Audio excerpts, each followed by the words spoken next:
To my YouTube channel. आज हम करेंगे डीके गोयल क्लास 11th के अकाउंटेंसी का चैप्टर 15 जिसका नाम है बैंक रिकन्सिलिएशन स्टेटमेंट का सोल्यूशन नंबर 38। क्वेश्चन नंबर 38 बच्चों मैंने ऑलरेडी नोट कर रखा है। क्वेश्चन नंबर 38 में आपको बैंक रिकन्सिलिएशन करनी है। 30 सितंबर मंथ की बैंक रिकन्सिलिएशन स्टेटमेंट बनानी है। क्वेश्चन में आपको जो ओवरड्राफ्ट बैलेंस गिवन है वो पासबुक का गिवन है 10,000 रुपीज, मतलब कि ये आपको बच्चों डेबिट बैलेंस गिवन है पासबुक का 10,000 रुपीज, जिसको आप सब्ट्रैक्ट के कॉलम में मेंशन करेंगे। इस बात को आप याद रखिएगा। अब क्योंकि आपको डेबिट बैलेंस पासबुक का गिवन है तो आपको पासबुक से कैश बुक की तरफ जाना है, इस बात को आप याद रखिएगा। चलिए अब बिना देरी के शुरू करते हैं अपने आज के सोल्यूशन को। One by one transaction pick करेंगे। सेकंड ट्रांजैक्शन से पिक करूंगा मैं। वन बाय वन आपको सारी ट्रांजैक्शन समझाऊंगा, क्यों ऐड करेंगे, क्यों सब्ट्रैक्ट करेंगे, और उसके बाद बैंक रिकन्सिलिएशन स्टेटमेंट बनाएंगे। तो सबसे पहले ट्रांजैक्शन है बच्चों cheque deposit in bank but not recorded in cash book ₹100। हुआ क्या है कि हमने चेक को डिपॉजिट तो कर दिया बैंक में, बट वो कैश बुक में रिकॉर्ड नहीं किया है 100 रुपीज से। तो अब इसका इम्पैक्ट समझिए बच्चों। जब हमने उसको बैंक में जमा करा दिया तो पासबुक का बैलेंस 100 रुपीज से ज्यादा शो करेगा और कैश बुक का बैलेंस हमारा कम शो करेगा, क्योंकि कैश बुक में तो हमने शो ही नहीं किया है। अब जैसा कि मैंने बताया कि आपको पासबुक से कैश बुक की तरफ जाना है और पासबुक का बैलेंस ज्यादा शो कर रहा है, कैश बुक का बैलेंस कम शो कर रहा है, तो इस 100 रुपीज को आपको बैंक रिकन्सिलिएशन स्टेटमेंट में से सब्ट्रैक्ट करना होगा। तो ट्रांजेक्शन नंबर बी को आप माइनस करेंगे बैंक रिकन्सिलिएशन स्टेटमेंट में। इसके बाद नेक्स्ट ट्रांजेक्शन है cheque receive and recorded in cash book but not send to the bank for the collection 1000 rupees. Cheque receive हुआ है, उसे कैश बुक में रिकॉर्ड भी कर दिया, बट उसे बैंक में भेजा ही नहीं गया डिपॉजिट के लिए, तो बैंक में वो कभी क्रेडिट ही नहीं हुआ। तो देखिए इम्पैक्ट समझिएगा। जब चेक हमें रिसीव हुआ और उसे हमें उसे कैश में रिकॉर्ड, कैश बुक में तो रिकॉर्ड कर दिया हमने, तो कैश बुक का बैलेंस हमारा इंक्रीज हो गया। पासबुक में कभी वो भेजा ही नहीं हमने, तो पासबुक का बैलेंस कम शो करेगा, कैश बुक का बैलेंस ज्यादा शो करेगा। तो पासबुक से लेके आपको कैश बुक तक जाना है, तो आपको क्या करना होगा कि आपको 1000 रुपीज को ऐड करना होगा। तो यहाँ पे सेकंड इस ट्रांजेक्शन में, ट्रांजेक्शन नंबर सी में, हम 1000 रुपीज को ऐड करेंगे।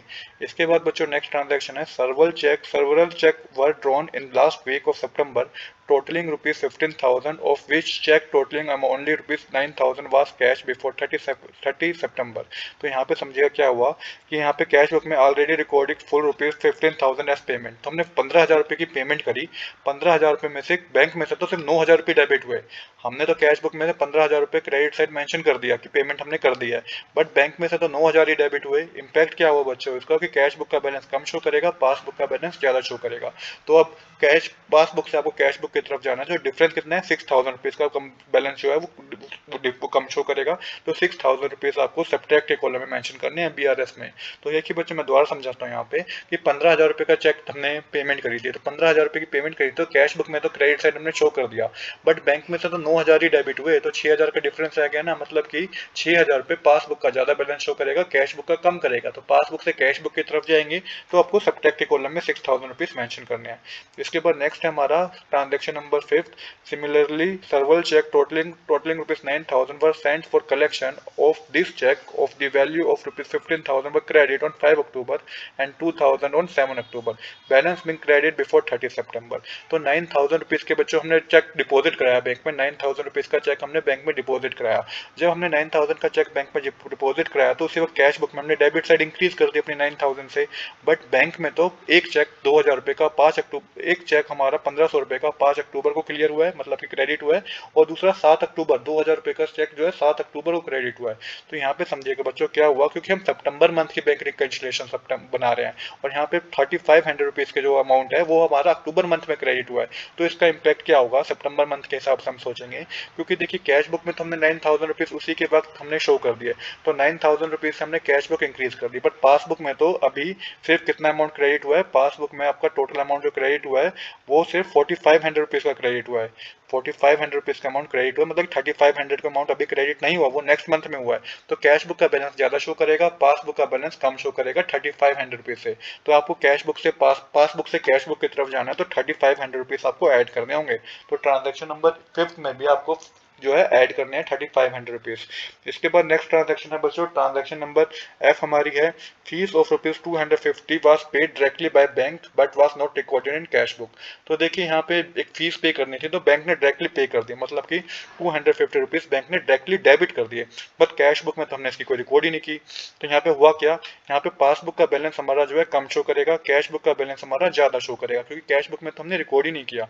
हमें क्या करना है, पासबुक से कैश बुक की तरफ जाना है तो 250 को हमें ऐड के कॉलम में मेंशन करना होगा, इस बात को भी आप याद रखिएगा। इसके बाद नेक्स्ट ट्रांजैक्शन है बच्चों, ये थोड़ी कंफ्यूजन वाली ट्रांजैक्शन है, इसका समझिएगा। अब करेंगे हम अपनी नेक्स्ट ट्रांजेक्शन, जिसमें ये थोड़ी कंफ्यूजन वाली ट्रांजेक्शन है। इन the cash book a bank charges of ₹30 was recorded twice while another bank charges ₹50 was not recorded at all. तो देखिए यहाँ पे क्या है कि एक बैंक चार्जेस था जो कि हमने कैश बुक में 2 बार रिकॉर्ड कर दिया, और एक बैंक चार्जेस था ₹50 का जो कि हमने रिकॉर्ड ही नहीं किया। तो पहले इसको समझते हैं, जो हमने 2 बार रिकॉर्ड कर दिया। तो bank charges of ₹30 recorded twice in the cash book. Cash book show more reduction than actual, that means cash book balance is less than it should be. देखिए अब यहाँ पे हुआ क्या, हमें 30 रुपीज को कैश बुक में से एक बार सब्ट्रैक्ट करना था, क्योंकि बैंक में से जो बैंक ने जो चार्जेस लगाए वो 30 रुपीज से लगाया। तो बैंक ने जब 30 रुपीज चार्जेस लगाया तो पासबुक को डेबिट कर दिया 30 रुपीज से, बट हमने अपनी कैश बुक में 60 रुपीज से डेबिट कर दिया। तो यहाँ पे इम्पैक्ट क्या हुआ कि पासबुक का बैलेंस ज्यादा शो करेगा, कैश बुक का बैलेंस कम शो करेगा। तो अब आपको क्या करना है, पासबुक से आपको कैश बुक पे जाना है, तो 30 रुपीज को आपको सब्ट्रैक्ट करना होगा। अब समझते हैं नेक्स्ट जो हम बता रखा है, 50 रुपीज जो पासबुक कैश बुक में रिकॉर्ड ही नहीं किए गए। अब 50 रुपीज जो है बच्चों, अब 50 रुपीज बैंक चार्जेस जो थे 50 रुपीज के, वो बैंक ने वो कैश बुक में रिकॉर्ड ही नहीं किए गए। तो यहाँ पे क्या हुआ, यहाँ पे हुआ ये कि पासबुक में तो 50 रुपीज डेबिट कर दिए बैंक ने, बट कैश बुक में हमने रिकॉर्ड ही नहीं किए। तो पासबुक का बैलेंस कम शो करेगा, कैश बुक का बैलेंस ज्यादा शो करेगा, क्योंकि ये तो हमने रिकॉर्ड ही नहीं किए। तो अब आपको पासबुक से कैश बुक के तरफ जाना है, तो 50 रुपीज को आपको ऐड करना होगा। तो मैं यहाँ पे बता रहा हूँ आपको कि ऐड करना है आपको 50 रुपीज को, सब्ट्रैक्ट करना है 30 रुपीज को। मैंने अभी आपको एग्जाम्पल के साथ समझाया, पूरी डिटेल में समझाया कि ऐसे क्यों करना है। इसके बाद करेंगे next transaction, interest of ₹1400 was charge by the bank but not recorded in the cash book. तो यहाँ पे 1400 रुपीज बैंक ने एक और डेबिट करा है, एज अ इंटरेस्ट बैंक ने डेबिट करा है। ठीक है, तो बैंक ने जब डेबिट करा है 1400 रुपीज, तो बैंक ने तो डेबिट कर दिया पासबुक में 1400 रुपीज, पर कैश बुक में हमने इसको कुछ करा ही नहीं। तो पासबुक का बैलेंस कम शो करेगा, कैश बुक का बैलेंस ज्यादा शो करेगा। अब आपको पासबुक से कैश बुक की तरफ जाना है, तो ये 1400 रुपीज आपको ऐड करने होंगे। तो इस तरीके से मैंने आपको सारी ट्रांजेक्शन समझा दी कि कौन सी ऐड करनी है, कौन सी सब्ट्रैक्ट करनी है। अब बैंक रिकंसिलिएशन स्टेटमेंट बनाएंगे। तो देखिए सबसे पहले डेबिट बैलेंस गिवन है पासबुक का, जिसको सब्ट्रैक्ट कॉलम में आप 10,000 रुपीज मेंशन करेंगे। इसके बाद ट्रांजेक्शन नंबर CEFGH, ये आपकी ऐड की ट्रांजेक्शन थी जो कि मैंने आपको बताई, और BDG ये जो ट्रांजेक्शन थी सब्ट्रैक्ट की ट्रांजेक्शन थी जो मैंने आपको समझाई थी। तो इस तरीके से आपका टोटल करेंगे तो सब्ट्रैक्ट का टोटल ज्यादा होगा जो कि 16,130 रुपीज होगा, एडिशन का टोटल 6,250 रुपीज होगा। ये जो आपके पास कैलकुलेट होकर आएगा वो क्रेडिट बैलेंस आएगा कैश बुक का, मतलब कि ओवरड्राफ्ट बैलेंस आएगा कैश बुक का, माइनस करने पे 9,930 रुपीज आएगा। तो यही हमें करना था इस क्वेश्चन में। आज के लिए इतना ही। I hope you like this video. If you like this video please do subscribe this channel. Thanks for watching.